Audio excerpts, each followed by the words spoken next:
Now, this is the home of independent, fearless, and credible journalism. Welcome to Join Prime with me, Samuel Kojo Brace. Coming up, uncertainties about who will present the 2023 budget to Parliament, with a vote of censure hanging around Finance Minister Ken Ofori-Attah's neck, and pressure from within his own party for another person to present the statement.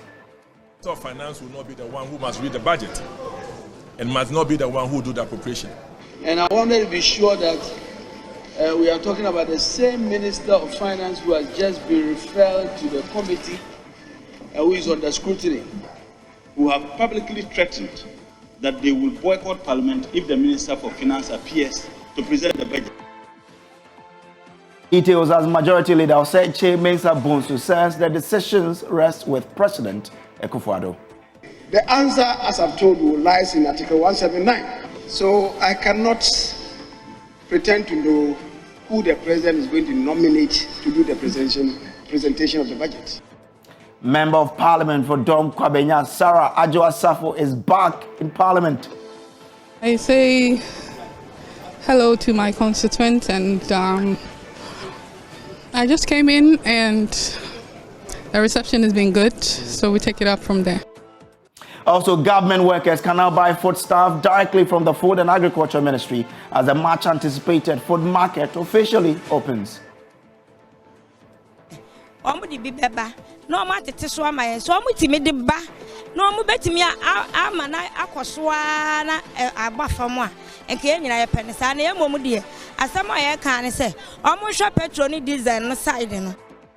Meanwhile, rice farmers in Ghana are predicting a shortage of the produce in early part of 2023.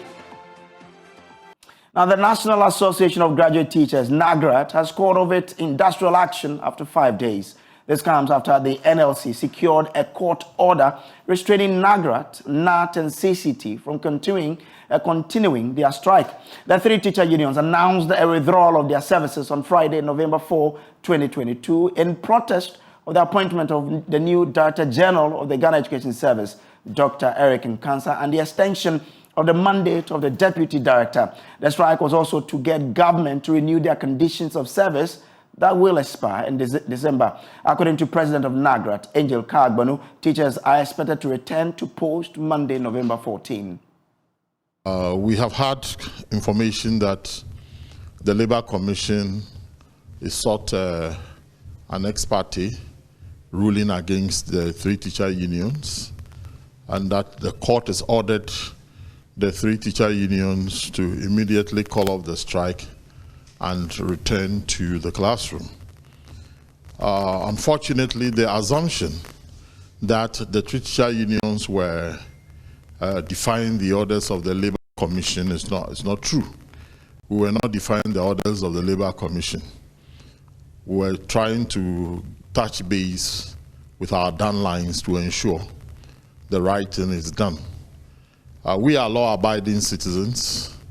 We have decided to obey the orders of the court, and I've asked our members to call off the strike and to go back to the classroom, and also ensure that the directive that the Labour Commission is given, that we will engage the Ministry of Education and the Ministry of Employment and Labour Relations and report to the Labour Commission on the 16th, that is next Wednesday, on the issues that led to the strike in the first place. And we are determined to do that in our engagement with the Ministry of Employment and Labour Relations and the Ministry of Education. Thank you very much. So you have called off the strike? Yes, we have. You have. Now, when you read the court order, it says for within a period of 10 days, it means they are not satisfied those requirements? Well, that is, they've asked the Labour Commission that this injunction has a lifespan of 10 days. Yes. And after 10 days, they can only come on notice. That is, they have to serve the three teacher unions. That is what I understand by the ruling of the court. But Mr. Kabak, you don't look so cheerful. Well, I don't have to be cheerful because the objective for which I went on strike is not been completely achieved. And that is not making me happy, because we need to fight as public servants to ensure that the public service remains the public service. without the undue and unbridled interference by the politicians. We are very glad that our brothers and sisters in the other unions in the public service are all beginning to jump onto the fray. And you'll be surprised that the next time we will come as a whole public sector workers unions, where we will come and ensure that at the end of the day, the public service remains the public service without undue interference by the politician. Solidarity operates in various ways. CLOSAC and NAGRAT are all part of the forum. The forum is a combination of all public sector unions.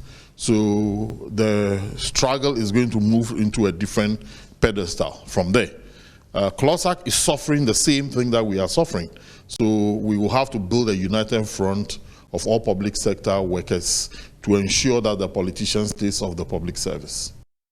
So that's NAGRAT President Angel Kabono. Now there's uncertainty regarding who will present the 2023 budget to Parliament, despite the House firming up a date.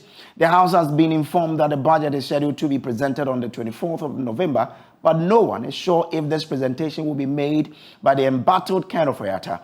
Parliamentary Affairs correspondent Kojo Asante reports. After days of not being certain about the dates for the presentation of the 2023 budget, government has now announced 24th November as the date. That is according to Deputy Majority Leader Alexander Afenyo-Markin, who presented to Parliament the business statement for next week. Barring any unforeseen development, the Minister responsible for Finance, on the authority of the President of the Republic, is scheduled to present the budget statement for the year ending 31st December 2023, in accordance with Article 179 of the 1992 Constitution, on Thursday, the 24th of November. But some MPs want the Majority Leader and Minister for Parliamentary Affairs, Osei Mensah-Bonsu, to tell the House exactly which person will be presenting the statement. The statement stated that the Minister responsible for Finance will be here on the 23rd to read the budget. And I wanted to be sure that we are talking about the same Minister of Finance who has just been referred to the committee who is under scrutiny. At least it is appropriate the presentation would have been the Minister for Finance. But that question is so important because we have heard some of our colleagues from your side who have publicly threatened that they will boycott Parliament if the Minister for Finance appears to present the budget. These uncertainties stem from an announcement yesterday by rebel NPP MPs that Finance Minister has lost their trust and cannot be made to do the presentation. The Minister of Finance will not be the one who must read the budget and must not be the one who do the appropriation. And we are going to be positively defiant on that posture until that action is taken. Well, Majority Leader and Minister for Parliamentary Affairs, Osei Mensah-Bonsu, says that decision lies with the President, Akufo-Addo, who can appoint any of his ministers to do the presentation on his own behalf. That we could even have the Minister responsible for communication or the Minister responsible for roads and highways who will be here. We could also have the Minister responsible for Finance who will be here to do that. The answer, as I've told you, lies in Article 179. So I cannot pretend to know who the President is going to nominate to do the presentation of the budget. Remember, the jury is still out there. Whether or not Finance Minister Ken Ofori-Atta gets to present the 2023 budget, that decision now rests with the President. Mind you, the New Patriotic Party MPs are giving the President an ultimatum, giving him any breathing space. They say if Ken Ofori-Atta presents that budget, they will not cooperate. The NDC MPs have the Assenger motion, which is still around the neck of the Finance Minister. Very interesting days ahead, but the jury is still out there. For Joy News, Kojo Asante, Parliament House, Accra. Now, Minister for the Interior, Ambrose Derry, has assured that measures are in place to end the persistent riot and attacks on campuses. This year, violent clashes have been reported on the University of Ghana and KNUST campuses that led to the destruction of properties and injuries. The minister explained that adequate security patrols, among others, will be in place on campuses to ensure there is no recurrence. As a rule, generally, it's not a matter of student disturbances and arrests in public schools and campuses.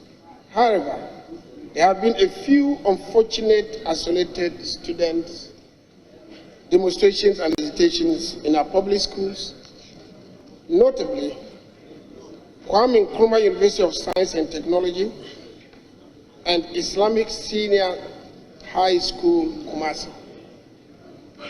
It must be emphasized that these student demonstrations were professionally handled by the police to restore peace and order. The police administration understands the need to provide safe, secure, and congenial atmosphere within our public universities and schools. To this end, the police administration has initiated pragmatic security measures, which include, but not limited to the following: vigorous police patrols are being carried out in our public schools to respond to any emergency security situation. Police presence in public places within our public schools have also been increased. More plainclothes police personnel have been deployed for surveillance and intelligence gathering to assist in taking proactive measures to prevent violence. Modern gadgets have also been deployed to enable arrest and prosecution of perpetrators of violence, and intelligence-led policing strategy have been put in place to promote the use of covert operations.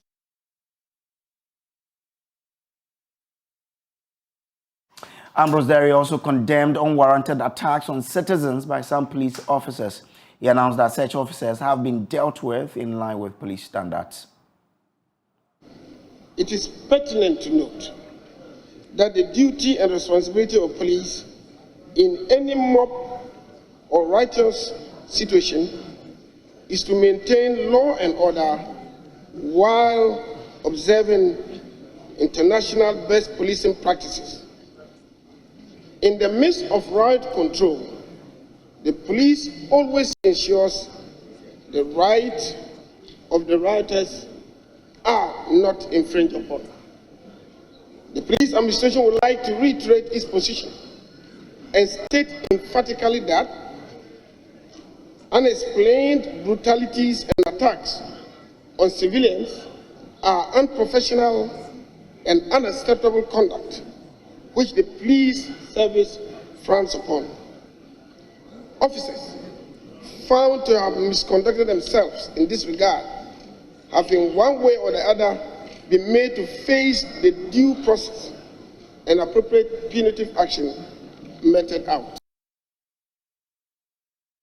Let's just stay in Parliament because Mbato Dom Kwabenya MP Sarah Adwoa Safo says she is aware of efforts by her own colleagues to have her seat declared vacant and the matters will be dealt with. While shying away from the key issues, the MP said she is grateful for the support her constituents have shown her in these trying times. She spoke exclusively to Joy News on her return to Parliament after more than a year's absence. What do you say to your constituents? Just something brief. I say hello to my constituents and I thank them for being there to support and praying. Okay. Yeah. Honorable, if you can just give me a word on these issues about getting you a seat declared vacant. What do you say about that now that you are back? I just came in and the reception has been good, so we take it up from there. Our MPP MP for Adanse Asokwa, Katie Hammond, says the status of Adwoa Safo as an MP is still not clear and must be decided. He insists that despite her return, a decision on her seat must still be taken. granted us by the Constitution as to how long you can stay away, whatever, permission or no permission, stay away. The Speaker is, Parliament is now seized with the matter. Speaker made a ruling which was contested by the majority leader. It is now being contested in the Supreme Court. We are in a limbo. Nobody really understands her status now. It's not that we don't understand. One way or the other, there should be an outcome. The argument was that she was automatically disqualified because of how long she stayed away. The Speaker said, no, that doesn't seem to be the case. It should be debated and then voted on. So we are here to debate and vote whether she is in or she is out. Now, coupled with that, there's also this matter pending in the Supreme Court. So it's nebulous. So straight. We don't know anything. We pretend that we don't know anything. So she's a sitting member of Parliament. If that suits you, then well, that's fine. Because in that case, we don't know what will happen eventually in Parliament. We don't know what will happen in the Supreme Court. So if we don't know, then of course status quo ante stays. If that's what you want to know. But my point is that it's difficult. We don't know. I mean, if the Speaker, Parliament decides subsequently after the debate that she is disqualified, then her sitting today, from today onwards and whatever, do not serve. Sittings don't serve any purpose. But if it is ruled in her favor, then retroactively, well, she's always been qualified member of Parliament. It's not straightforward. Now, away from Parliament, rice farmers in Ghana are predicting a shortage of their produce in the early part of 2023. According to them, the shortage of fertilizer that hit the country this year prevented farmers from growing rice at a rate that could help make the produce available in large quantities next year. This was reviewed at the Rice Festival in Accra Friday. There's more in this report. Your favorite wachi, fried rice, emutu, and jollof are common staples prepared from rice cultivated across all agroecological zones in Ghana. The total rice consumption in 2020 alone amounted to about 1.45 million metric tons. According to statistics from MOFA, paddy rice production grew from 302,000 metric tons in 2008 to 987,000 in 2020. However, MOFA reveals that domestic production continues to fall short of demand. So will this change in 2023? Well, the president of the rice interprofessional body, Nana Ejay Aye, says there is an imminent shortage of Ghana rice next year. This year, people didn't produce rice because in the beginning of the year, we had some fertilizer shortages. So I'm afraid by next year, before the main farming season. Why? Because the little that has been produced,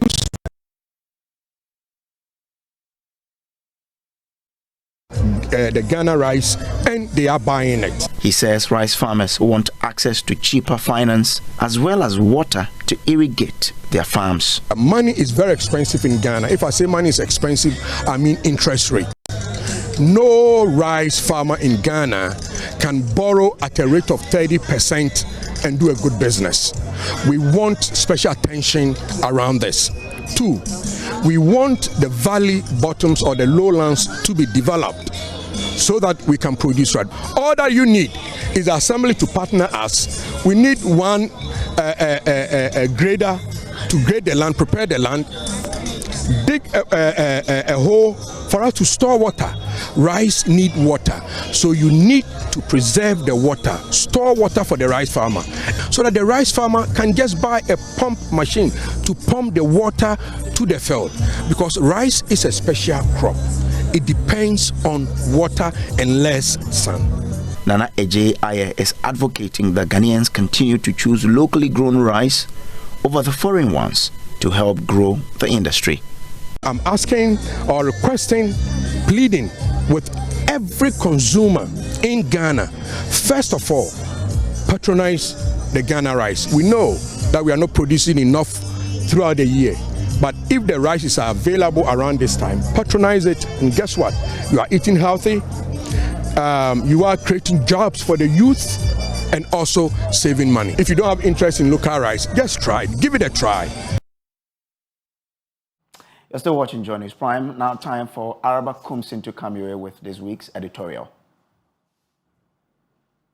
Now, last week, in fact, exactly a week ago today, 3 teacher unions, the Ghana National Association of Teachers, NAT, the National Association of Graduate Teachers, NAGRAT, and the Coalition of Concerned Teachers, Ghana, declared a strike. They were protesting the appointment of Dr. Eric Nkansa as Director General of the Ghana Education Service, among other issues. And this was their justification.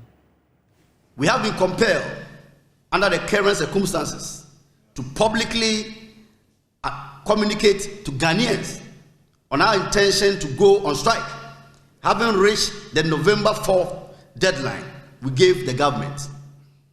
Consequently, we have decided to embark on strike from today, Friday, 4th November 2022.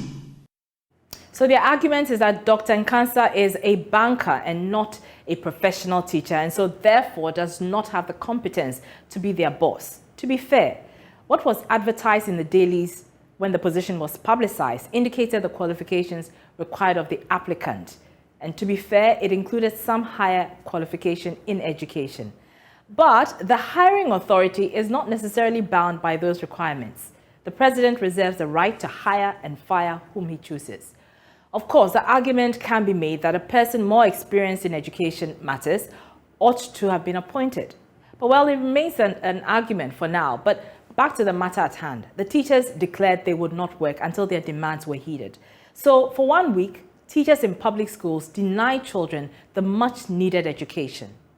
We want them to come to school so that we learn hard. Okay, what about you? And me too. What do you want? I want them to come because I like to read.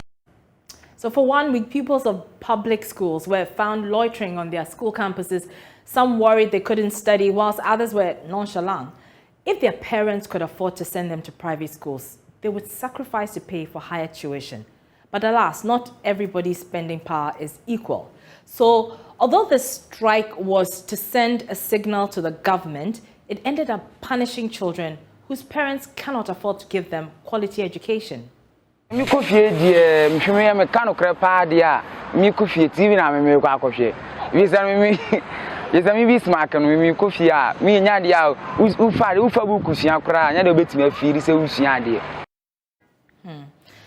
teachers went on strike to protest the cost of living allowance COLA, many people rallied behind them because the entire country believed teachers deserve better pay. Here at Joy News, we interviewed pupils who were negatively impacted by the COLA, yet supported their teachers and called on the government to resolve the impasse. But this Dr. Eric Nkansa strike was unnecessary. It was pointless and was highly unfortunate, and some say they only use the children as a bargaining chip. If you look at what is happening, it has nothing to do with the children, and children should not be the basis for which we want to place on the table for discussion if the appointing authorities are not willing to go by their decisions. So to parents, essentially, what it is that your daughter or son and thousands of children across the country missed out on education because their teachers don't like their new boss. That's the main point. I've been trying so hard to understand this, and it's completely perplexing. I mean, to put it mildly, this strike is outrageous, defying all logic. To be clear, I'm not saying teachers can't oppose the appointment of the Ghana Education Service boss. What I'm saying is alternative methods could have been used. If dialogue with this government fails, find other ways to protest, like going to court. But punishing children over this disagreement is extremely unjust. There's absolutely no way private employees will go on strike because they're not happy with the appointment of their new boss. Hours before this editorial, the teacher unions decided to suspend their strike and continue with a dialogue with government.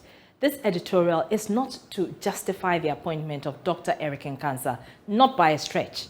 We are simply stating that administrative decisions should not affect our future leaders. Don't use children as emotional bargaining chips.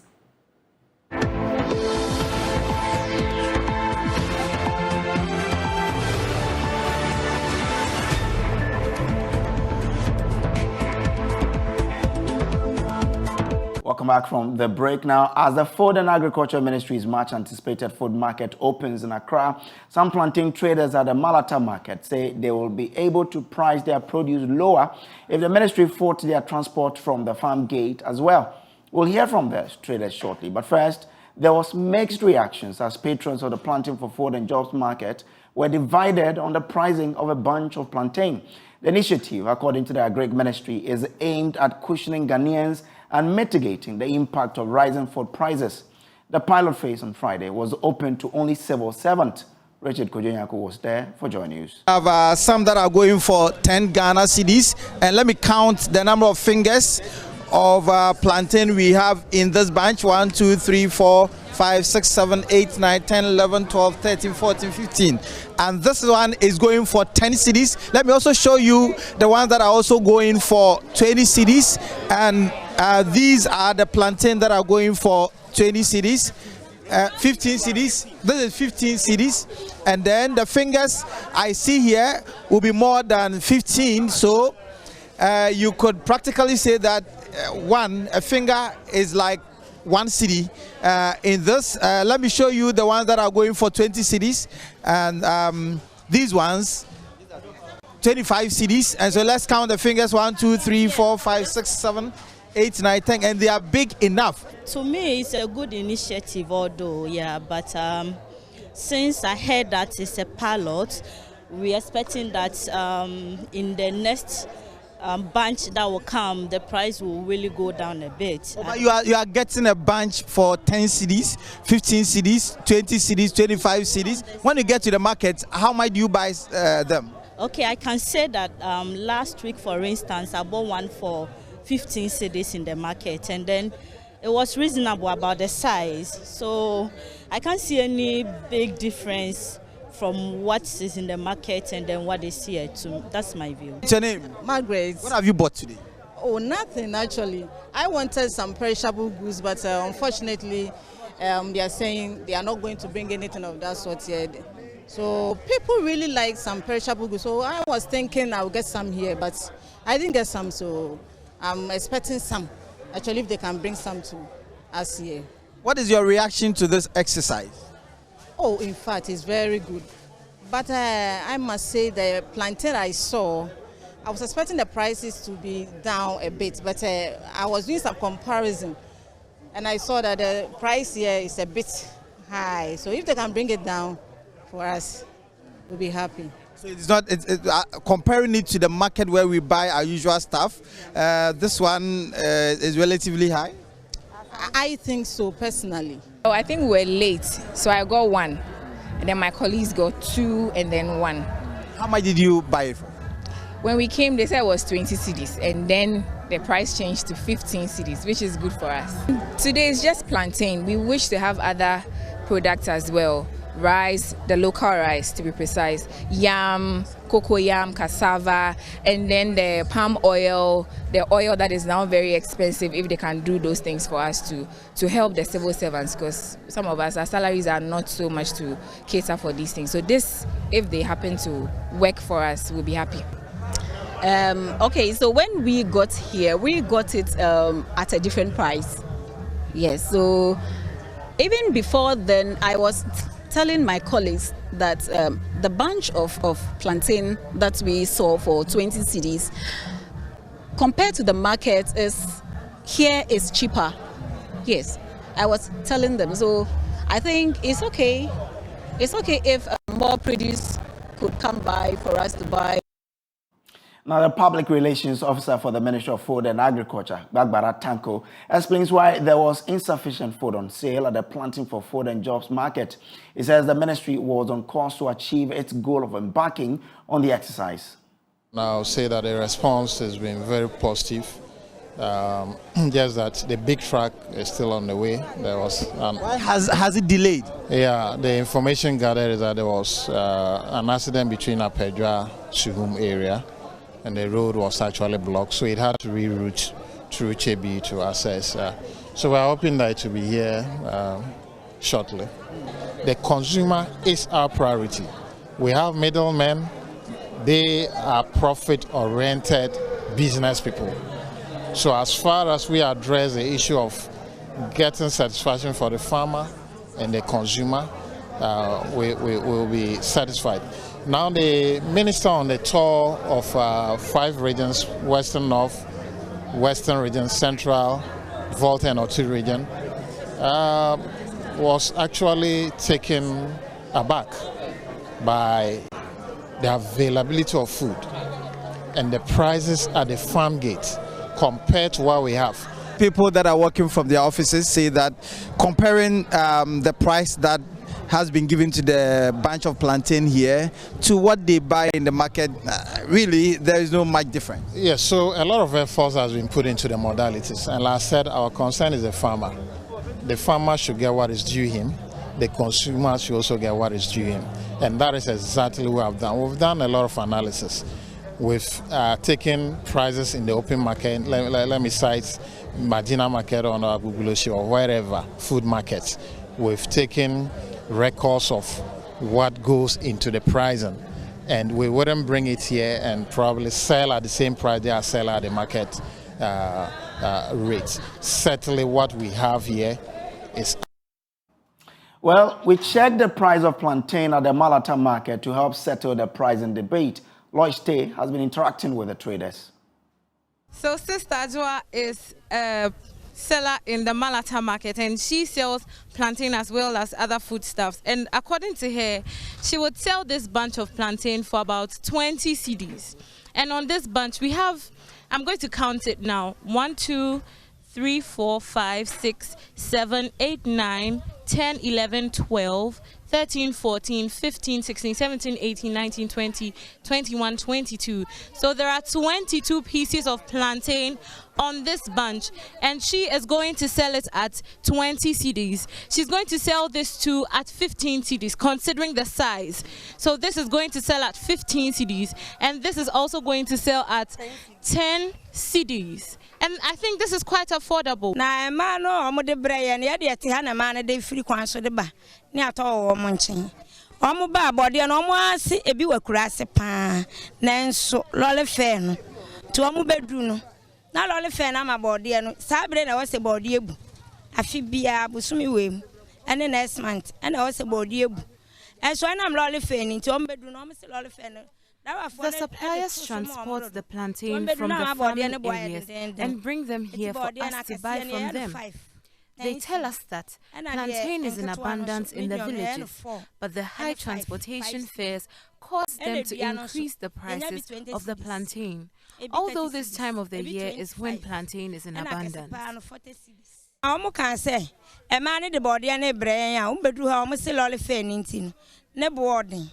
The big fingers of plantain are sold at 10 cedis for 5, but the smaller ones are sold at 5 cedis for 4 fingers.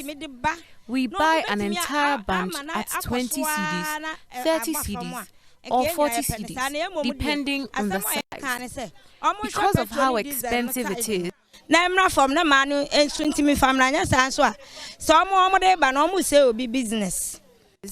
it also affects the customers who buy from us. I heard that the government said it will supply us with plantain at reduced prices. If that happens, we will be able to sell the plantain at affordable prices. But what we really want is for fuel prices to be reduced so that our suppliers from the villages can provide us with affordable plantain. This is what will make things better.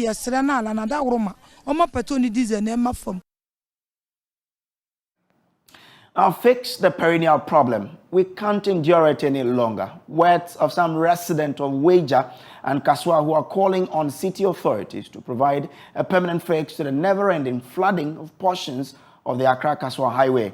24 hours after heavy rains washed down silt onto the busy highway, the traffic flow on the eastbound Accra section and the westbound Kasoa section of the busy highway have deteriorated, with commuters spending productive hours in traffic. Maxwell Agbagba reports that residents are angry and are demanding a permanent fix to the perennial problem. Anytime it rains, a portion of this road is rendered impassable as a result of the silt that is washed down, from the Weja Hills down onto this road. All I see here is silt. Tell me, how bad is the situation? How long have you been in traffic? For about 2 hours. 2 hours? From Kasoa to this side. Even I'm not even go. I haven't get to La Paz even. Yeah. This is so a mess. This is serious something. Wait, you are in that vehicle? Yeah, this vehicle. What happened to it? Just the traffic. Yeah. We've been in the traffic more than an hour and it's going to 2 hours. What do you want city authorities to do about the situation? Oh, the government to do something about this. This is totally a mess. Okay. So it's frustration for business owners here. It is frustration for commuters. Everybody is frustrated, even the Ghana Police Service. Which traffic movers? How many hours? Me 4 hours. Yes. 4 hours? Yes. 4 hours. Are they? And so I basa so try na yira fa so no man nyina kwan nyina yiri and ti aka che sika won pedi sika pedi de se won pa na choma ye kwan na maye one company sika pedi ya man pani. Oh, your man pennies. Yeah. Oh, okay. I'm a teacher and I'm supposed to be in school. You're a teacher? Yeah. What do you want city authorities to do about the problem? It looks like nobody's doing anything. Yeah. And this problem has been here for years. Yeah. I don't know why you always wait till it rains, we get choked in traffic. You guys will come here, you come and take footages of what is happening over here. Yeah. At least we are doing our part. Yes, and we expect city authorities to. Yes, and I don't know why they don't do anything about it. This year we are having this problem. Next year we're going to have the same thing. And it will be on and on like that. I don't know why. Since yesterday night, the police are watching and then we are suffering. Meanwhile, the other lane is moving. Why so? Yeah. Always like that. Why? They should tell the police, give us a part of this road. Yeah. It is too much. We are suffering. How long have you been in traffic? For 3 hours. 3 hours. 3 good hours. From Kasoa to here? From Kasoa to here. Wow. What kind of thing is that? This is a disaster. I don't believe that a country like Ghana, foreigners like us, we are coming to establish in this country.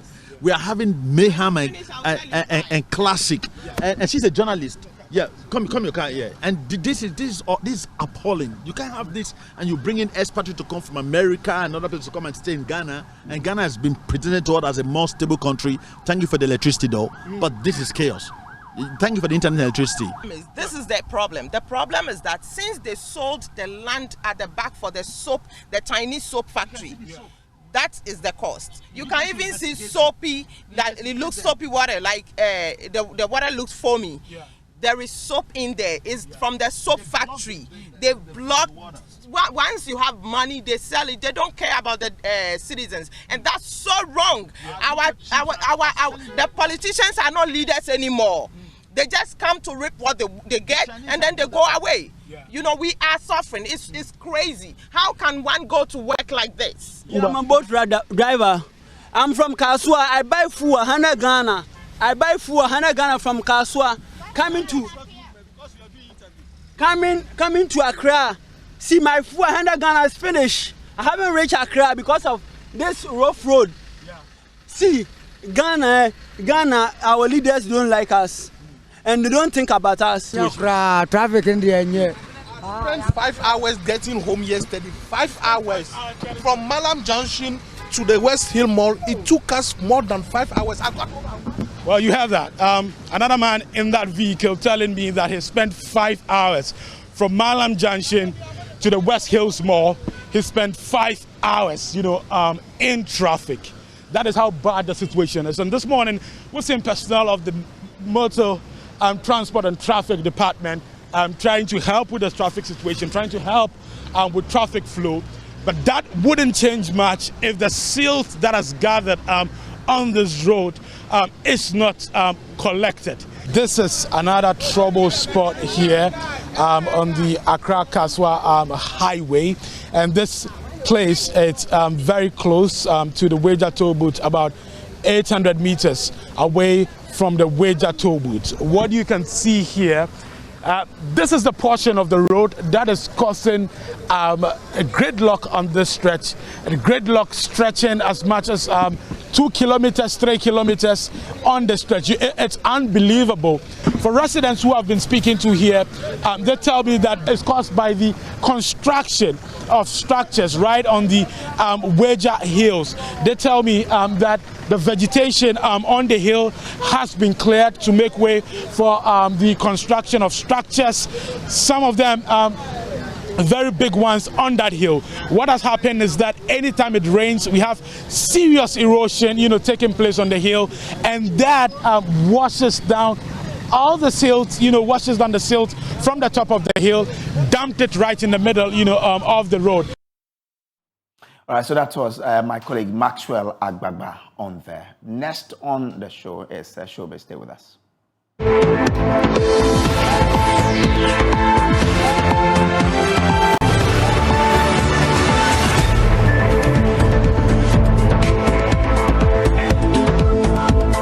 All right, time for Showbiz, and the beautiful Noella Karine Yali is here on set. Thank you, Kojo. Yeah. I love your African prints. Thank you. I wish we could have twinning. But I love yours too. You do? Sure, that's all. Yeah, yours is a combination of a lot of. Yeah. I don't know the name. A lot of prints. Yeah. But anyway, let's begin with comedian Waris, who is making a passionate appeal to government and traders to take a look at the high cost of sanitary pads. He wants, sanitary pads to be accessible to all women, and especially in this dispensation when things are hard, we're, in an economic hardship situation. So, yeah, to all ye traders and the government, take a listen to comedian Waris. So, I'm here to plead on behalf of women, the authorities in the country, Nanado, our president, the NGOs, the women organization and everything. Please, I'm on my knees. Please. Look, they can increase everything in this country. Sanitary pad. You see, sex is a choice. But you see, flowing monthly is not a choice. It will come by force. But you see, sanitary pad that you have increased, we don't even know. Some of the people are not even working. Money to eat alone is a problem. And now you increase sanitary pad. Please, Nanado. Condoms can any times 2. Na sanitary pad any free. Sanitary pad is here increasing. Because the more you do. So I know some of you, look, Nanado, come and let's catch two. Catch. All right. Yeah, that's it's actually a good call because one would ask, what are the prices of sanitary pads now? It costs from 20 to 30 Ghana cedis. So yeah, I'm worried about the young ladies, pupils in the rural senior high areas. school, and of course. So I think they should take a look at it. But anyway, let's talk about Sarkodie again. He was also asked on an Accra-based station whether or not he was interested in signing on to a record label. He's been running. Say again. Convict. Okay, well that could be a choice. No, because in the early days of Sarkodie, it came out that Akon wanted to sign him up and all of that. Well, you never know. They could put that deal up on the table again, and you never know. Maybe he might be signed. But he was asked, like I was saying, he has been doing things on his own for a while now, and so in this dispensation, when international record labels are signing on, African artists, one would think that Sarkodie would be interested in one of them, and he was asked that question, and here's his answer. I think everybody wants the best scenario. Unfortunately, in business, it's not really the best scenario necessarily for you. It's about what is on the table and what the other party wants, right? So going back to what I said, I don't think it's for everybody. As sad as it could sound like, so we're never going to get Sarkodie to do this and that. I'm looking at myself as a person that am I going to be able to deal with? Because listen, I'm not moved by anything. I can do a song. Somebody disclose a song that I did with somebody that I don't want to talk about. And I've been sitting on this record for like 3 or 4 years. And I'm not moved by it because there's a lot that goes into it and I don't want to even bother myself. So business-wise, you have done your investment for about 10 years. So if I come in and I want to come on, there should be a certain level of partnership that I should come in with. Right. But then what I'm trying to give in return of with your partnership, you still feel it's not worth the work you've put in. So that's the decision you have to make. That's all I'm talking about. It's not like I don't want to sign. I have to. But you're looking at worth partnerships. Exactly. And just to be blunt, in my industry, he will tell you that whole partnership is, if you take 1,000 artists, you'll probably find just 2 who are able to have that leverage in that room. You can't sit with somebody who have built $1 billion company talking about partnership at this point.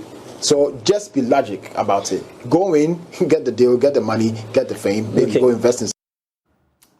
You heard him. He says he's more interested in collaborations than being signed on to. But well, because he's big as well. Who's of course. Oh, really? No, I think he could be signed. I mean, by who? Is it the because maybe international record label. Empire is signing some people. Yeah. Empire is. There's Sony, there's Empire, there's a number of record labels. But anyway, let's still stay on him because he has released his much anticipated Jams album, and my favorite song on that album is Confirm. I don't know if you've listened. Have you listened? No, I've listened to Countryside. Okay, so that's the playlist. It has Labadi, which features King Promise, She Bad, which features Nigerian musician Oxlade. There's Confirm, my personal favorite. It's on a piano vibe. And then there's 1 million CDs. Well, you can see them. And yeah, you should look out for the Countryside too. Yeah. That's features Black Sheriff. Yeah, you should look out for that. Well, he's not the only one who has released an album. Wendy Shea, the queen of Ghanaian music. Yeah, she's also released an EP, Enigma. If you can see the cover as well. That's right. So that's the playlist. Habibi and a number of songs. So yeah, you should also take a look at that EP as well. But yeah, guess where we say bye-bye. Okay, thank you very much, Noella. Thank you so much for having me. Have a great weekend, yeah? All right, then. Too. And that's how we call it a wrap on the bulletin. There's more news on myjoyonline.com. Coming up next, there's Beverly Brew with Prime Business. My name is Samuel Kojo. Brave. Do enjoy the rest of our shows. And have a wonderful weekend.